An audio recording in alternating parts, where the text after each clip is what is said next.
Selamat pagi menjelang siang anak didik kami kelas 11 jurusan IPS SMA Negeri 1 Sidamanik.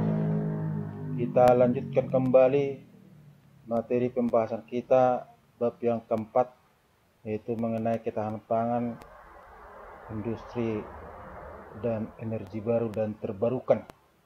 Pada pembahasan akhir, yaitu bagian E, pengelolaan sumber daya dalam penyediaan bahan pangan, industri serta energi baru terbarukan di Indonesia. Baik, jadi pembahasan sebelumnya telah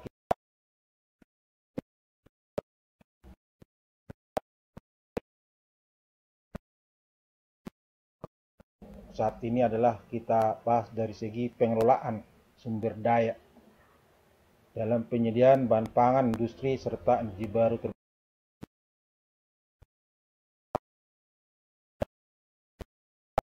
terbarukan dengan pengelolaan akan sumber daya alam.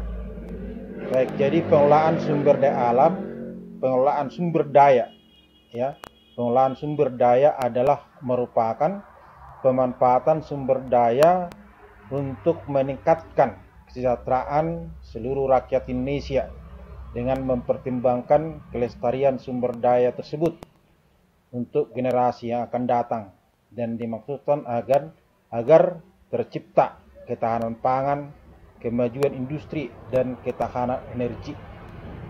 Baik, jadi pengolahan sumber daya ini tentunya ya menggunakan berbagai macam teknik ataupun cara untuk mengelola daripada ataupun untuk ya mencari dari sumber daya itu sendiri, bagaimana supaya bisa diperoleh, bisa didapatkan, sehingga nantinya ya sumber daya tersebut memungkinkan untuk dapat ya meningkatkan kesejahteraan rakyat Indonesia, ya, dengan mempertimbangkan kelestarian sumber daya tersebut untuk generasi yang akan datang.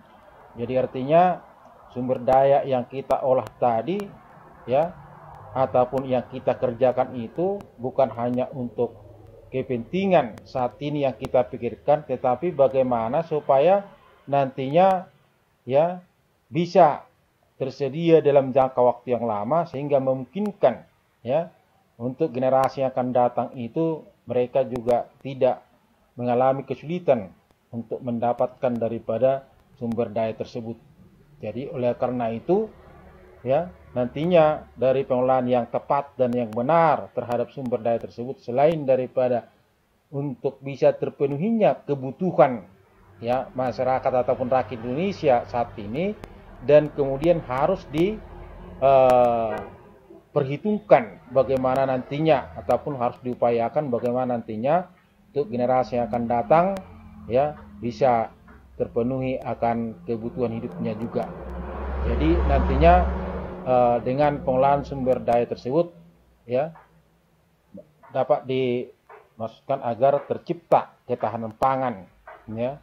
Jadi artinya bahan pangan yang diperlukan saat ini dan yang akan datang harus bisa terjamin tetap ada dengan kuantitas dan kualitas yang memadai. Demikian juga dengan kemajuan industri, ya. Jadi dengan pengelolaan dari sumber daya tersebut harus bisa senantiasa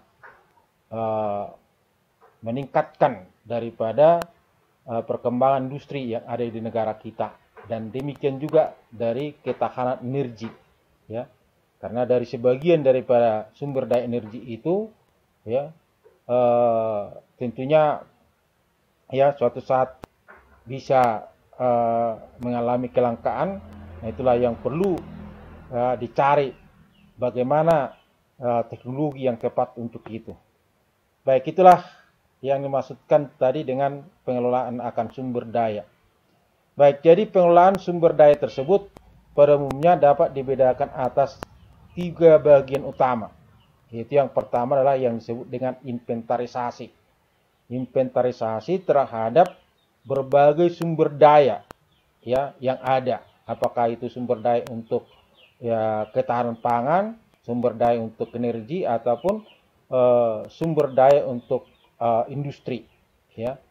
Jadi artinya di situ diperlukan adanya inventarisasi, yaitu pengumpulan data dan informasi mengenai sumber daya tersebut, ya, yang nantinya dari data-data yang dihimpun tadi memungkinkan untuk bisa diolah, terutama dalam bentuk artinya peta, ya, peta dari berbagai ketersediaan akan sumber daya yang dimaksudkan, sehingga nantinya dari sumber daya yang ada tadi, ya, sumber daya yang ada di berbagai wilayah Indonesia memungkinkan untuk bisa lebih dikembangkan ataupun lebih diketahui secara meluas lah, begitulah maksudnya. Nah, kemudian yang kedua, pengolahan sumber daya tersebut juga meliputi dari segi pemanfaatannya, ya. Pemanfaatan yang dikategorikan di sini adalah upaya eksploitasi untuk menghasilkan produk yang diperlukan oleh masyarakat. Jadi artinya pemanfaatan yang dimaksudkan itu bukan hanya bagaimana untuk menggunakan, ya, sumber daya yang ada sebanyak-banyak, tidak seperti itu tentunya. Adalah yang terutama itu bagaimana untuk bisa menghasilkan, ya, menghasilkan produk yang dibutuhkan oleh masyarakat itu sendiri. Nah, kemudian berikutnya yang ketiga adalah pelestarian, ya, pelestarian, menjaga bagaimana supaya sumber-sumber daya tersebut bisa tetap, ya, lestari, ya, dan terjaga ataupun tidak mengalami pengurangan ataupun katakanlah mengalami yang namanya kehabisan ataupun, ya, kelangkaan, ya, dan berbagai macam lainnya. Jadi oleh karena itu, ya, dalam pelestarian itu kita upayakan bagaimana supaya misalnya sumber daya dari segi lahan pertanian, ya, tidak mengalami, ya, pengalihan fungsi lahan. Jadi ini harus kita jaga, kita pertahankan, ya, lahan-lahan pertanian yang ada jangan sampai habis, ya, digunakan untuk fungsi non pertanian, karena itu akan menyebabkan nanti kita akan kesulitan untuk mendapatkan daripada bahan-bahan pangan tersebut, ya, karena yang utama bahan pangan itu adalah diperoleh dari pertanian. Pertanian itu, ya, harus ada tanah pertaniannya. Gak ada tanah, di mana lagi mau kita budidayakan itu bahan-bahan pangannya? Tentunya tidak memungkinkan. Nah, itu harus kita jaga. Bagaimana supaya tetap ada, dan kemudian bagaimana lahan pertanian yang ada itu tetap artinya memiliki potensi ataupun kemampuan untuk bisa menghasilkan hasil-hasil tani yang baik tentunya. Terutama itu adalah dari faktor kesuburan akan tanahnya.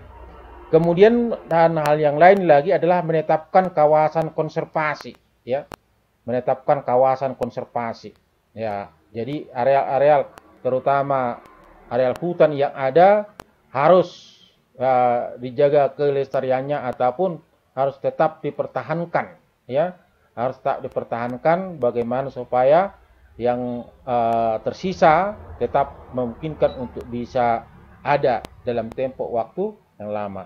Kemudian menjaga sumber daya dari berbagai bencana, ya. Dari berbagai sumber daya tersebut tentunya itu bisa saja mengalami kerusakan ataupun katakanlah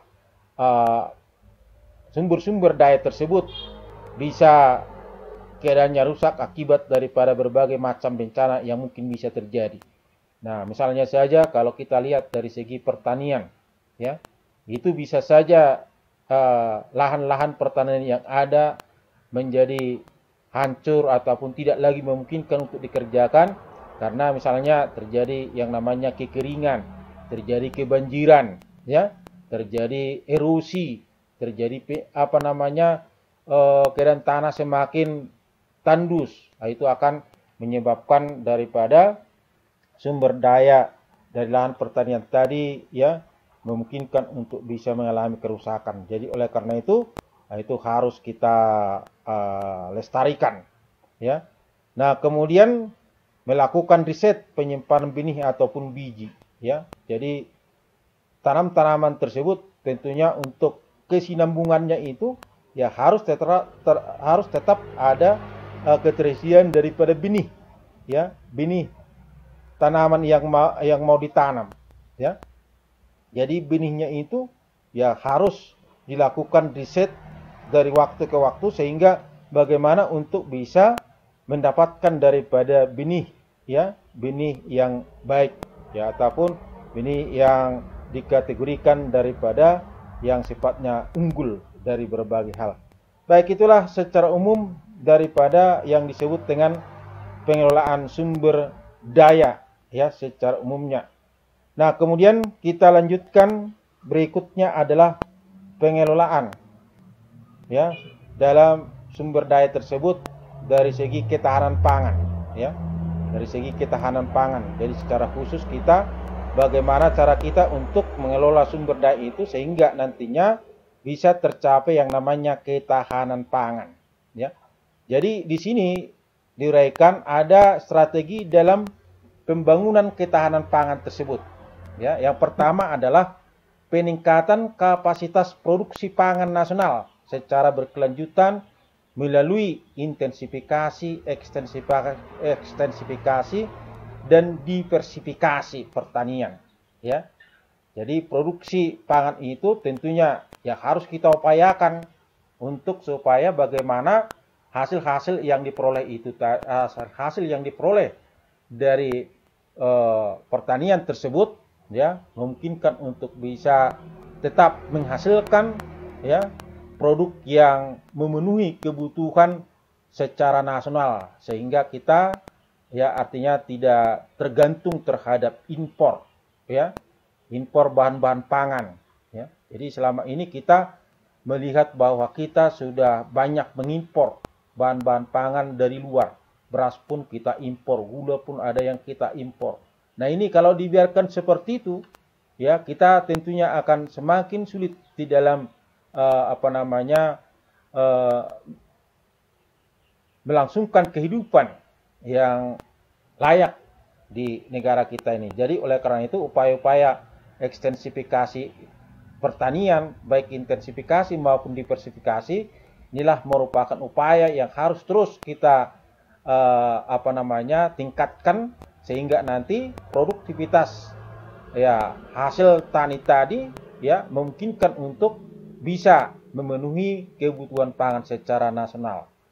Nah, kemudian yang kedua adalah revitalisasi industri hulu produksi pangan, yaitu berupa benih, pupuk, pestisida, alat, dan mesin-mesin pertanian, ya.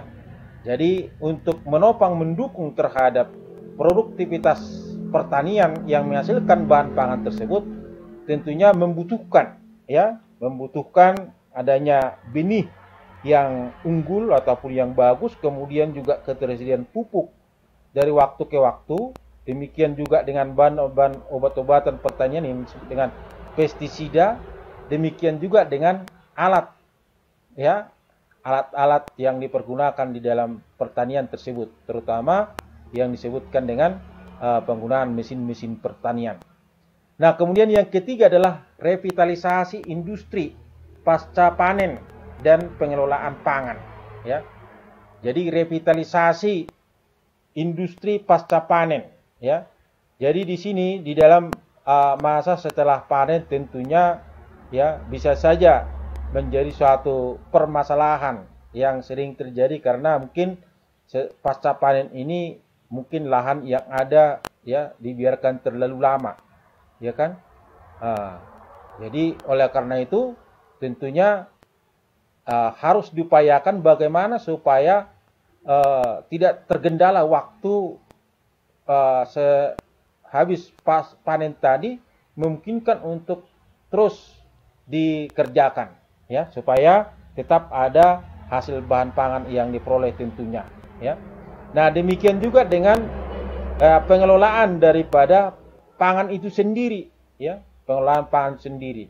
Jadi dari bahan-bahan pangan yang dihasilkan dari alam ataupun dari sektor pertanian, perikanan, peternakan dan lain sebagainya, ya. Jadi tentunya bahan pangan itu harus diolah, ya, yaitu dengan itulah yang disebutkan tadi revitalisasi industri dalam bidang pengolahan pangan tersebut, ya.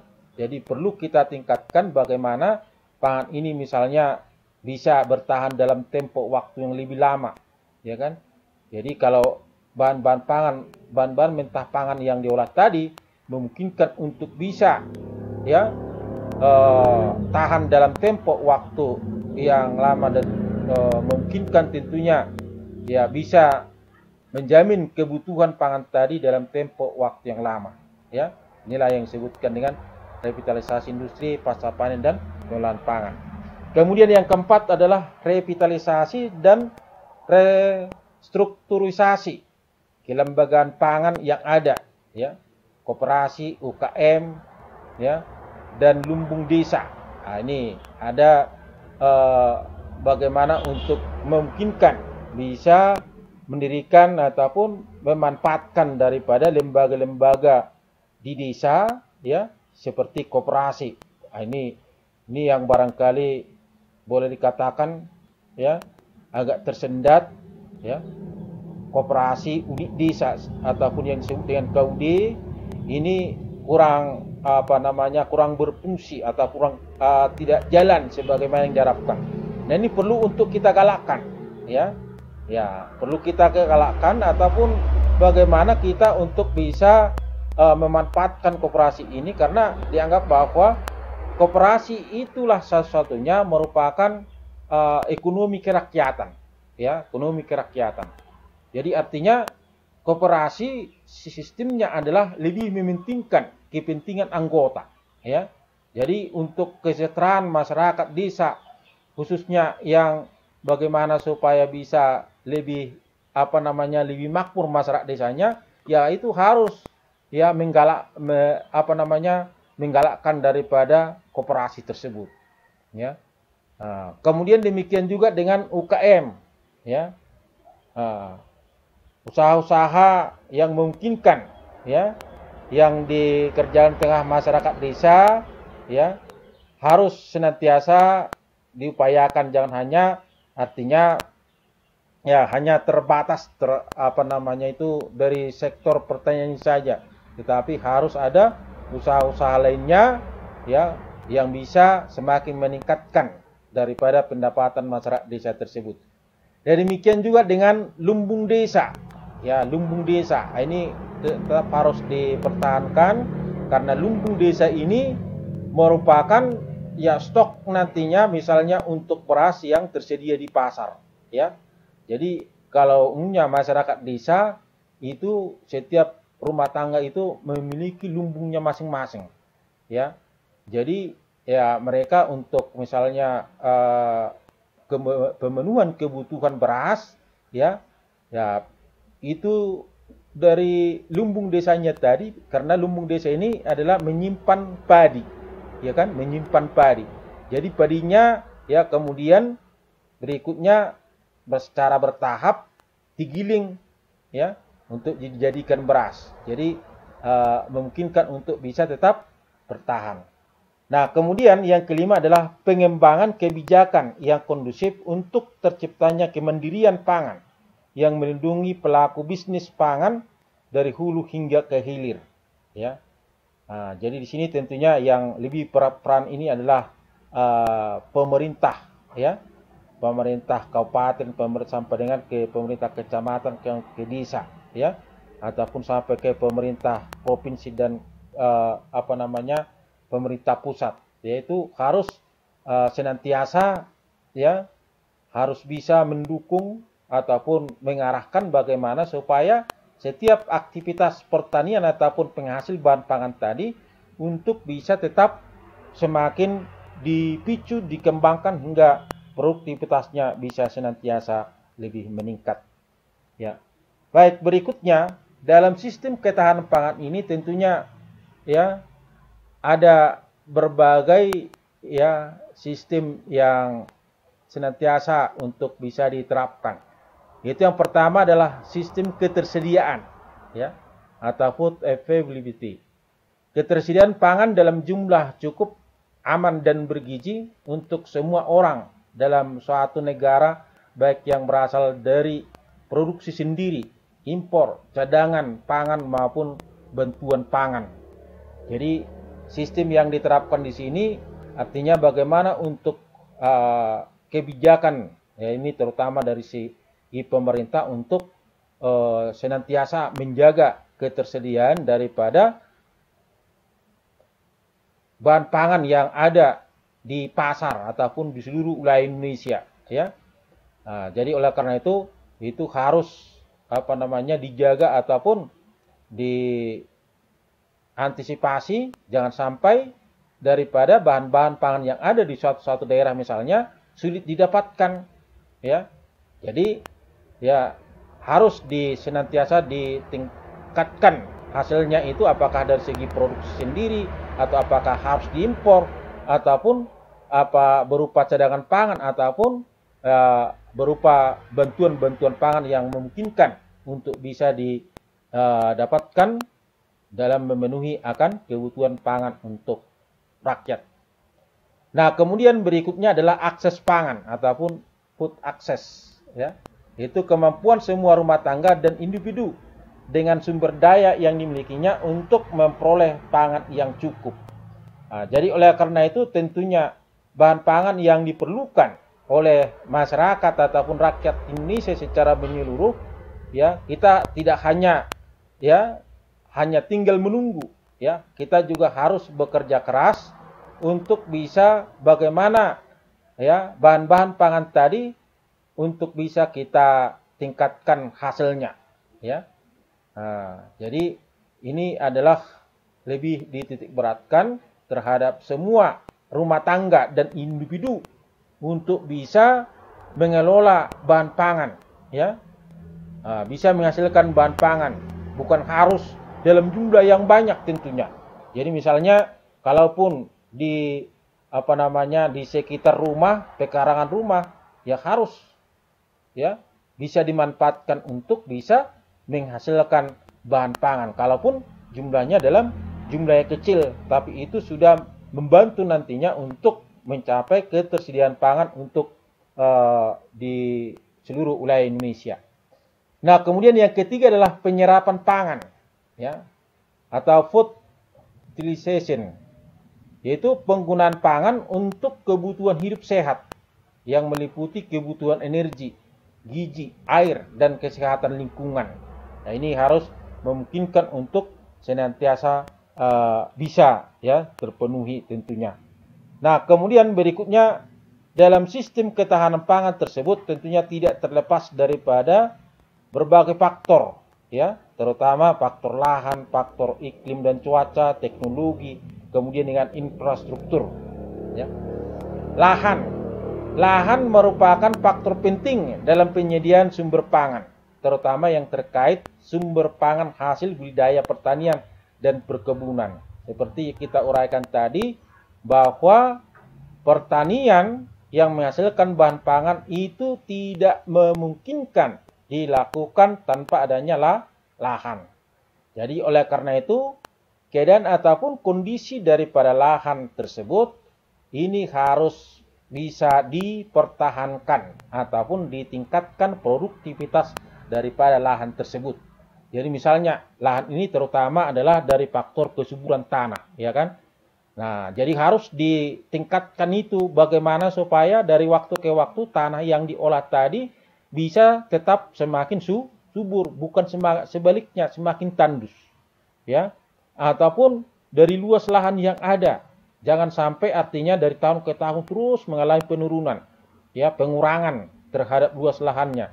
Maka sewaktu-waktu nanti, misalnya kalau lahan-lahan pertanian yang ada, misalkanlah sudah dijadikan sebagai tempat pemukiman, ya, real industri ataupun pengalihan fungsi non agraris, maka nantinya itulah yang menyebabkan nanti produktivitas pertanian nggak bisa memungkinkan untuk bisa kita pertahankan, ya. Itu berikut adalah iklim dan cuaca. Iklim cuaca ini keadaan alam, ya kan, keadaan alam yang senantiasa bisa terpengaruh terhadap hasil-hasil pertanian, ya, hasil-hasil pertanian. Jadi sektor agraris tersebut itu sangat besar dipengaruhi oleh iklim dan cuaca, ya.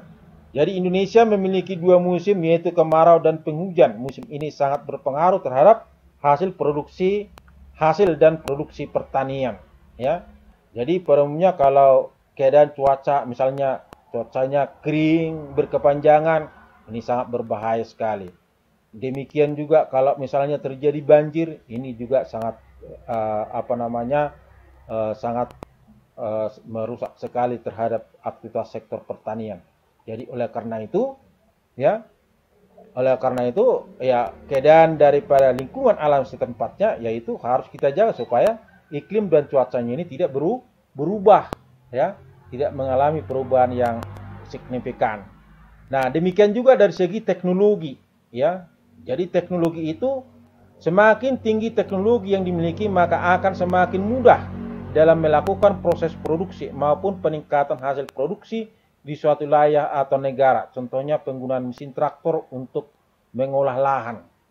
Jadi di dalam menerapkan ya ataupun mengelola daripada pertanian tentunya kita harus mencari teknik-teknik ataupun teknologi yang tepat bagaimana supaya produktivitas daripada pertanian itu bisa mengalami peningkatan. Ya, kalaupun nggak terjadi peningkatan minimal dia artinya produktivitasnya tidak menurun. Ya, jadi tetap ya. Jadi minimal harus kita pikirkan bagaimana supaya tetap setiap tahunnya. Jadi misalnya kalau dari tahun yang lalu misalkanlah ya gabah yang dihasilkan itu per hektar misalnya adalah 5 ton gabah kering, ini harus bagaimana kita upayakan gabah 5 ton ya per hektar itu untuk bisa tetap sedemikian, jangan sampai menurun, ya kan? Jangan sampai menurun.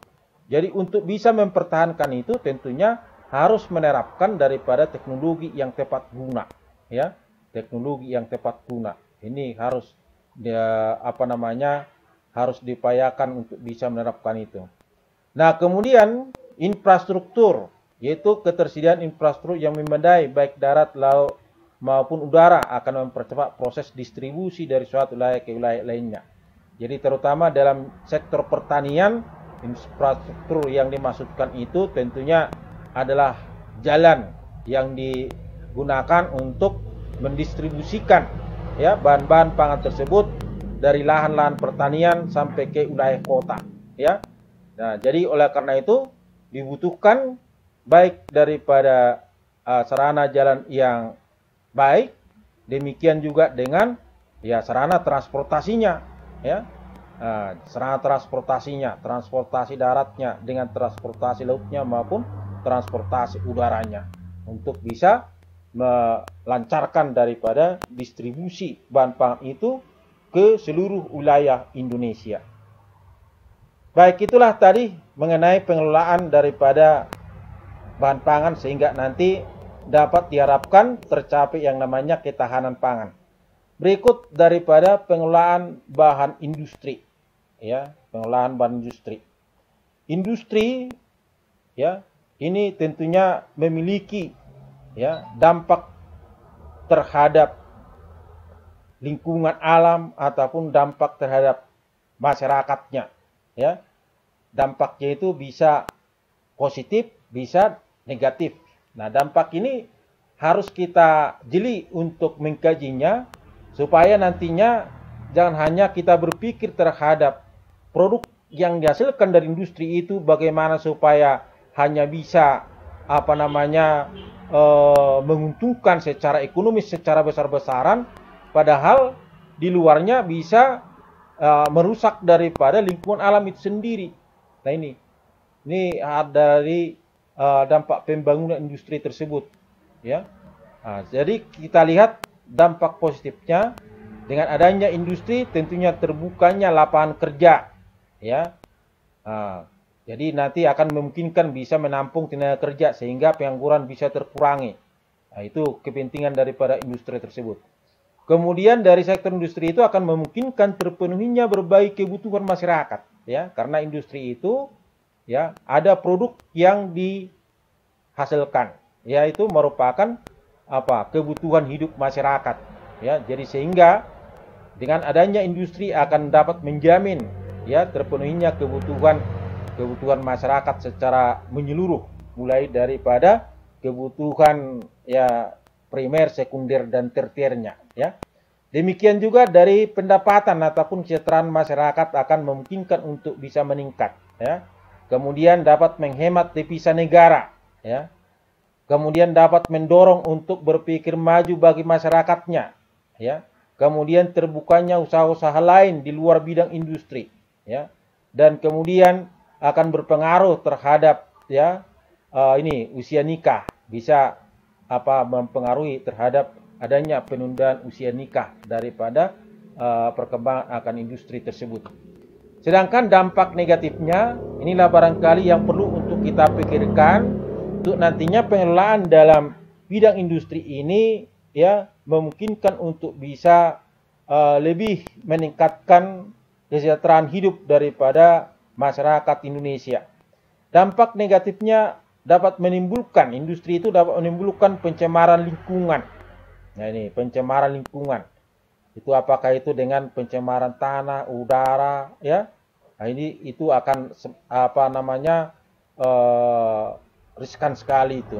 Jadi oleh karena itu sangat dibutuhkan ataupun penerapan daripada AMDAL, ya, analisis mengenai dampak lingkungan yang kita telah pelajari sebelumnya, itu sangat penting di sini, ya, sangat penting untuk bisa mencegah daripada terjadi pencemaran lingkungan itu. Kemudian sifat daripada masyarakat nantinya bisa mengarah terhadap konsumerisme, ya, konsumerisme. Jadi artinya masyarakat bisa dengan adanya produk-produk industri yang senantiasa bersaing, sehingga masyarakat memungkinkan untuk senantiasa berpikir bagaimana untuk memiliki produk-produk tersebut, sehingga muncullah sifat konsumerisme daripada masyarakat itu sendiri. Nah, kemudian bisa menyebabkan hilangnya kepribadian masyarakat, ya, hilangnya kepribadian masyarakat. Jadi secara berangsur-angsur dengan sektor industri ini, artinya kepribadian masyarakat akan semakin, ya, memungkinkan untuk bisa bergeser dari misalnya kepribadian yang tolong menolong, ya, bantu membantu, ya, ataupun, ya, peduli terhadap masyarakat sekitarnya, itu bisa terkikis itu, ya, akibat daripada pembangunan akan industri tersebut. Yaitu itulah yang harus kita antisipasi. Bagaimana supaya, ya, pengaruhnya terhadap kepribadian masyarakat itu bagaimana supaya, ya, bisa terkendali. Nah, ini tergantung kita, ya. Nah, jadi harus kita tetap untuk mengupayakan bagaimana sikap hidup kita, ya, harus terkendali, ya.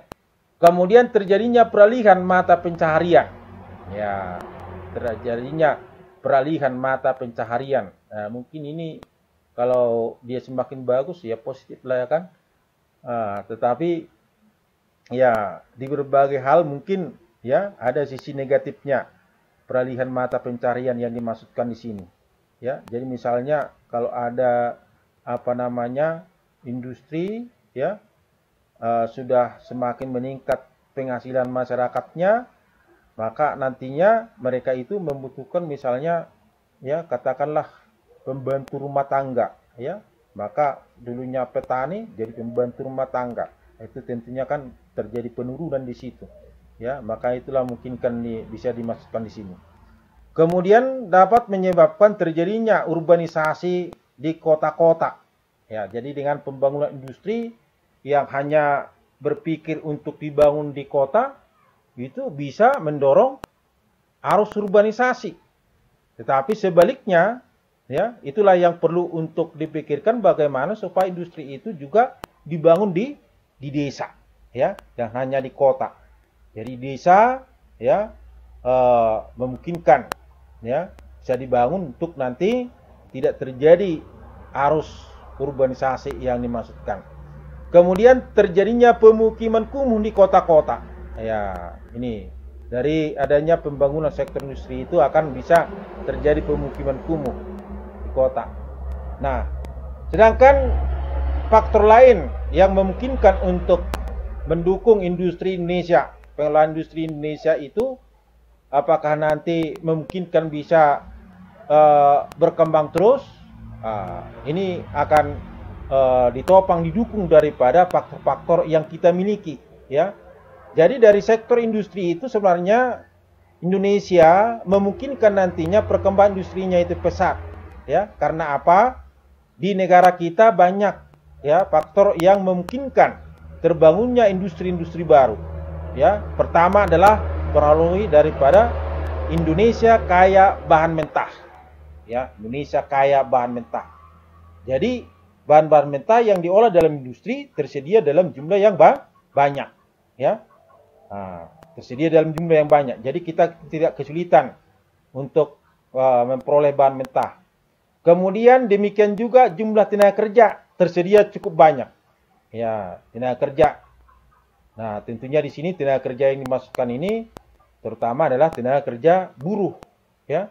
Tapi kalau tenaga kerja profesionalnya, ya kita masih kurang, masih perlu untuk, ya, mencetak tenaga kerja yang profesional. Kemudian yang ketiga adalah tersedia pasar dalam negeri yang banyak. Nah, ini. Jadi dari produk yang dihasilkan dari industri-industri yang berdiri, ya, tidak kesulitan untuk mendapatkan pemasarannya, karena kita sendiri pun artinya memungkinkan untuk bisa menggunakannya sendiri, ya. Nah, kemudian iklim usaha yang menguntungkan untuk orientasi kegiatan industri, ya. Jadi di negara kita ini artinya dalam bidang usaha senantiasa diberikan kemudahan oleh pemerintah sehingga memungkinkan untuk bisa terus berkembang.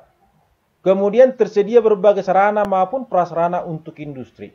Ya, sarana prasarana yang dibutuhkan dalam sektor industri untuk saat ini tentunya sudah dibenahi, ya, terutama dari pembangunan infrastruktur tentunya, ya. Sudah semakin hampir tidak ada lagi perbedaannya kalau kita berbicara infrastruktur di Indonesia dan di negara-negara maju. Nah, kemudian stabilitas politik yang semakin mantap. Ya, kalaupun mungkin ada riuh-riuh kecil, itu enggak begitu besar mempengaruhi, tapi masih dikategorikan stabilitas politik yang semakin mantap.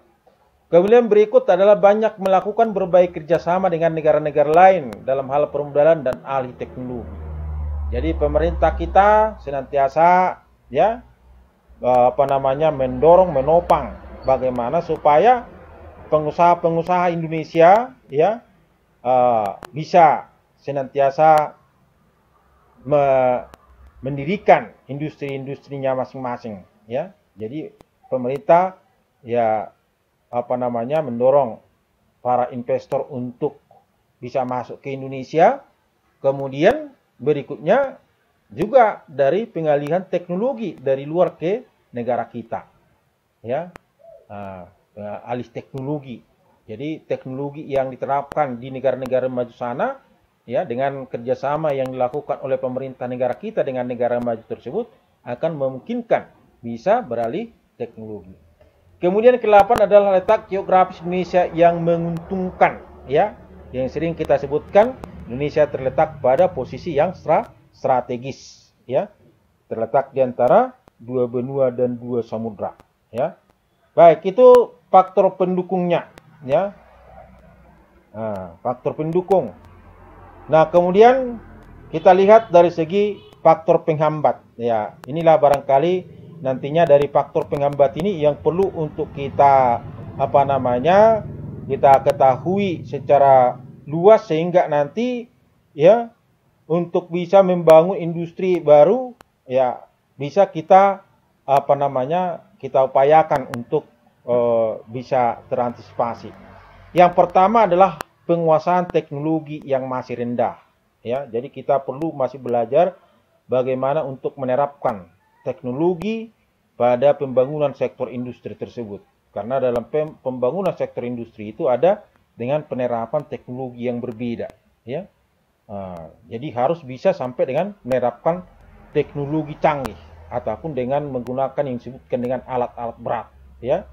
Alat-alat berat yang bukan lagi lebih banyak menggunakan tenaga manusia tetapi sudah menggunakan mesin-mesin. Itulah yang perlu untuk kita pikirkan bagaimana untuk bisa, ya menggunakan teknologi canggih tersebut, ya. Kemudian yang kedua, mutu barang yang dihasilkan masih kalah bersaing dengan negara-negara lain, ya. Jadi produk yang kita hasilkan, ya, belum mampu bersaing, jadi kualitasnya, ya, belum sebanding dengan kualitas produk dari negara-negara maju. Nah, disitulah yang perlu kita belajar bagaimana untuk semakin memperbaiki, ya, semakin meningkatkan daripada produk industri kita. Kemudian ketiga adalah promosi di pasar internasional masih sangat sedikit dilakukan, ya, promosi di pasar internasional. Jadi kita mungkin masih hanya terbatas daripada di sekitar negara-negara sedang berkembang yang kita galakkan, ya. Jadi oleh karena itu perlu tentunya mencapai pasar internasional.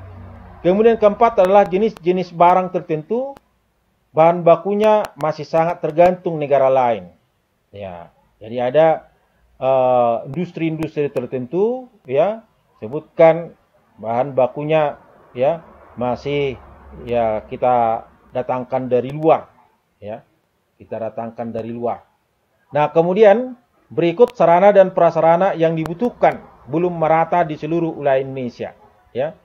Sarana prasarana yang dibutuhkan belum merata di seluruh Indonesia. Kemudian modal yang dimiliki masih relatif kecil. Baik, itulah tadi dari berbagai kendala. Dari kendala inilah yang perlu untuk kita kita atasi, ya, untuk nanti di dalam pengolahan industri itu memungkinkan untuk secara bertahap, kalaupun enggak memungkinkan untuk bisa menjadi industri canggih, tapi secara lambat laun, cara bertahap memungkinkan untuk semakin berkembang, dan kemudian memungkinkan untuk bisa diandalkan sebagai sumber pendapatan untuk rakyat Indonesia dan dapat meningkatkan tentunya taraf hidup masyarakat Indonesia. Baik, berikut adalah pengelolaan energi baru dan terbarukan. Ya, pengelolaan energi. Jadi energi itu sangat-sangat dibutuhkan sekali tentunya di dalam kebutuhan hidup kita, ya, dalam kebutuhan hidup kita. Apakah itu energi misalnya dari penggunaan bahan bakar, ya. Nah, ini perlu untuk dicari solusinya, ya. Nah, cari solusinya yaitu saat sekarang ini bahwa penggunaan energi bahan bakar tidak memungkinkan lagi untuk bisa, ya, dipertahankan ataupun digunakan dalam tempo waktu yang lama. Jadi saat sekarang sudah, ya, dicari sumber alternatif lain, energi alternatif. Itulah energi baru dan terbarukan tersebut, ya, yang bisa digali seperti, ya, dalam pembahasan kita sebelumnya, yaitu seperti misalkanlah dari tumbuh-tumbuhan memungkinkan bisa diperoleh dari situ, diolah menjadi minyak, ya. Misalnya kelapa sawit, ya, kelapa sawit saat sekarang sudah memungkinkan untuk bisa menjadi minyak diesel, ya, yang disebut dengan biodiesel. Iya, jadi, ya, dalam pengelolaan energi baru dan terbarukan tadi, kerasanalah sasaran utama, ya. Baik, jadi Indonesia merupakan negara yang memiliki potensi energi terbarukan yang cukup besar, ya. Sebanyak 75% wilayah Indonesia merupakan perairan. Selain itu, Indonesia berada di jalur perputaran arus antara Samudra Pasifik dengan Samudra Hindia. Hal ini membuat Indonesia memiliki potensi energi laut yang cukup besar untuk dieksploitasi, ya. Namun pemanfaatan belum maksimal karena keterbatasan penguasaan teknologi, sumber daya manusia, dan juga modal yang terbatas, ya. Baik, jadi dari pengelolaan akan energi baru dan terbarukan tersebut, ya, supaya bisa terjadi ketahanan energi. Jadi oleh karena itu, ya, dari industri yang bergerak dalam bidang penyediaan energi ini itu harus senantiasa untuk bisa semakin digalakkan ataupun semakin diupayakan, ya, bisa misalnya pabrik-pabriknya itu bisa berdiri di Indonesia, dan hanya artinya mengandalkan kita ya dari bahan-bahan yang ada kita langsung jual ke luar negeri ya. Nah, ini harus kita upayakan bagaimana supaya ya sumber-sumber energi tadi ya bisa kita olah sendiri ya kan. Kemudian bisa nantinya memenuhi kebutuhan untuk dari waktu ke waktu, bukan hanya kebutuhan saat sekarang ya, dan demikian juga untuk kebutuhan di masa yang akan datang.